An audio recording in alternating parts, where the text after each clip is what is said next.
Here's where it all started. I'm on Neighborhood Road. They changed the name of the road. This is IBM. October 17th, 1977 was my first day here. And see this little overpass? IBM fought for years and years to get this overpass installed. They finally were allowed to do it about a year before IBM closed shop. It ended up being way over budget. It was supposed to be around $1 million. I don't remember what it actually was, but it was way over budget. Here's the old clock tower coming into here. My first day at IBM. This clock no longer works. It is not 17 minutes till 6. That clock worked like all the time when IBM was here. Things change. Now this is Tech City, no longer IBM. These are the industries here now. Not much left here. Look how overgrown everything is. Big buildings, everything overgrown, nothing taken care of anymore. Sad. The mainframe computer that I worked on was called a 3033. And that system was a large system. My van is about 21 feet by 6.5 feet or something like that. It would take at least 7 of my vans to be next to each other to make the size and the footprint of a 3033 computer. Think about this, coming right out of school and be working on the biggest computer in the world. It was so nice. And I came from an electronics school, and what happened was IBM said they were going to come in on a Wednesday expecting 5 people to make a decision almost on the spot or within that day to leave Pittsburgh and come to Kingston, New York and be there on the following Monday at 8 o'clock or 8:30 ready to work. And that was October 17th, 1977. When I first moved to IBM Kingston, here's the place where I moved. Lake Catrin Apartments. I lived here off and on a few different times. I knew the apartment complex manager very well, so if I needed a place for a couple months, I could come here. And you could see they did some work on it with the paint and stuff. Brick siding is better than a lot of other sidings, so it doesn't age as badly. Now here's an apartment that I lived in a few different times. It's apartment 17B. It's this one right down here, downstairs to the right here. And that's the first apartment I lived in when I moved to New York. I moved here, moved into this apartment.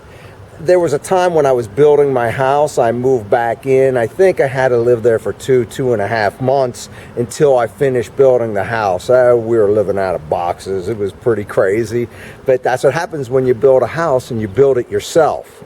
The first time I lived there, it was a lot nicer. Second time I lived there, I don't know. It seemed like the building got run down and got tired. That's what happens to buildings that get rented. They get tired. I sold lots of real estate, so I know about that. The swimming pool and the tennis courts are still here. Here's the swimming pool.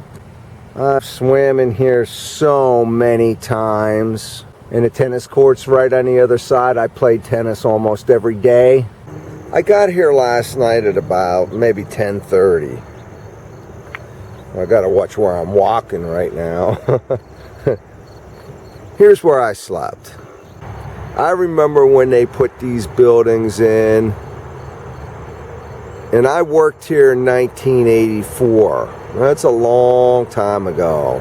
I think it's really crazy what happens when companies close down a plant and they close down an area and they go move to another place. That's where they put all this money into this place. It's a total shame. Shame what happened to the area too, because the area really depended on this company, and this was IBM. I spent a lot of years working at IBM. There were good years there, there were bad years there. My first year as a programmer in 1984, this was the building I was in.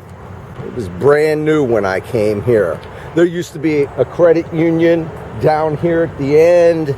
We had all kinds of stuff. This was good times for IBM. It was exciting being a programmer, starting here, coming from fixing mainframes to programming them. I worked with a good group of people. Looking at this right now, it's sad. Very sad to me. How could a superpower like IBM have to close a huge facility like what is here in Kingston, New York? The place where they made mainframe computers, something that cost them $100,000 to build, and they would sell for $4 million. That's a lot of profit. And they sold lots of them. Thousands and thousands of them in 4 or 5 years. They had so much money. How does a company go like that? IBM management made big mistakes, and they were honest with us, and they told us some of them. One of the mistakes they made, which was huge, they missed the PC market. They said nobody's going to want a computer in their home. What a bad decision. Apple Computer was on the ropes so many times. IBM said, we got them this time. We're going to knock them out. Look where Apple Computer is today. Look at IBM. Big difference. IBM's still good, but IBM messed up a lot of people's lives from the decisions they made. They didn't even know who their customers were. You know what IBM used to say? Doesn't matter what we make, our customers are going to buy it because they love what we make. And whatever we make, they'll love it. That mentality left this world a long time ago. You know, when I think about it too, there are people I worked with here that are no longer on this planet. And I had some really good friendships. We had lots of good times with the people I worked with in this building right here. Lots of good times. Take a look again around here. It's a shame what happened to these buildings. Look at the parking lot.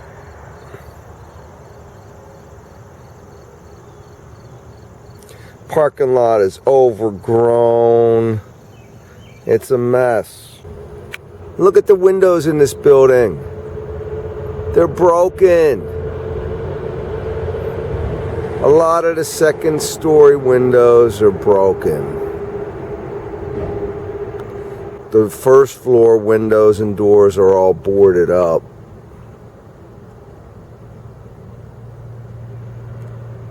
I'm in a parking lot of another building at IBM where I worked at. It's building 941.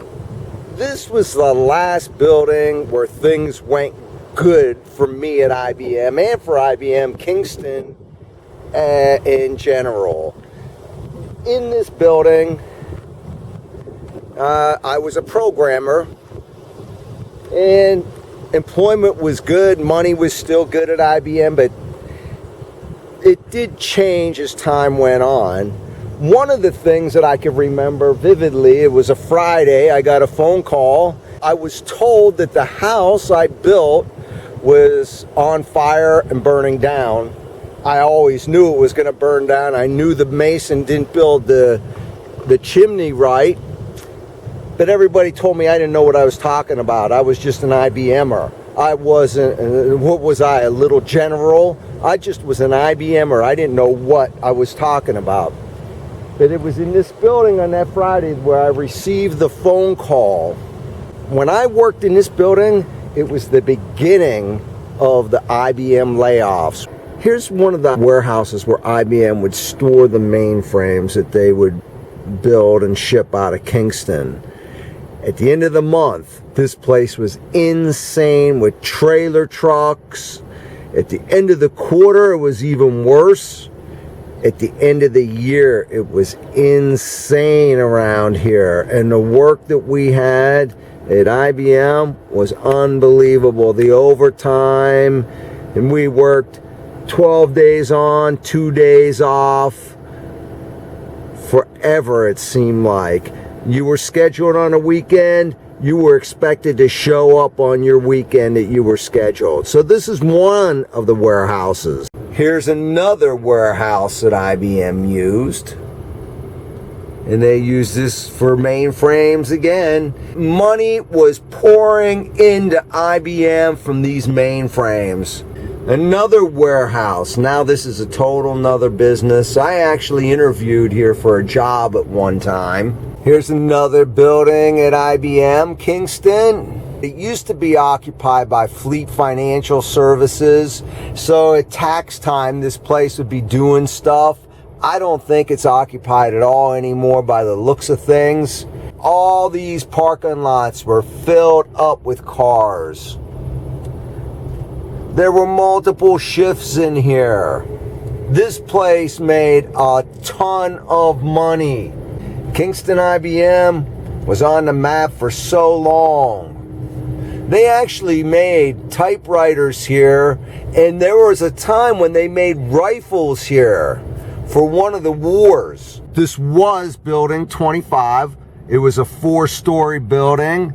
I worked here the last couple years. I worked at IBM before getting laid off, but you could see these piles of stuff. That's all that's left of this building.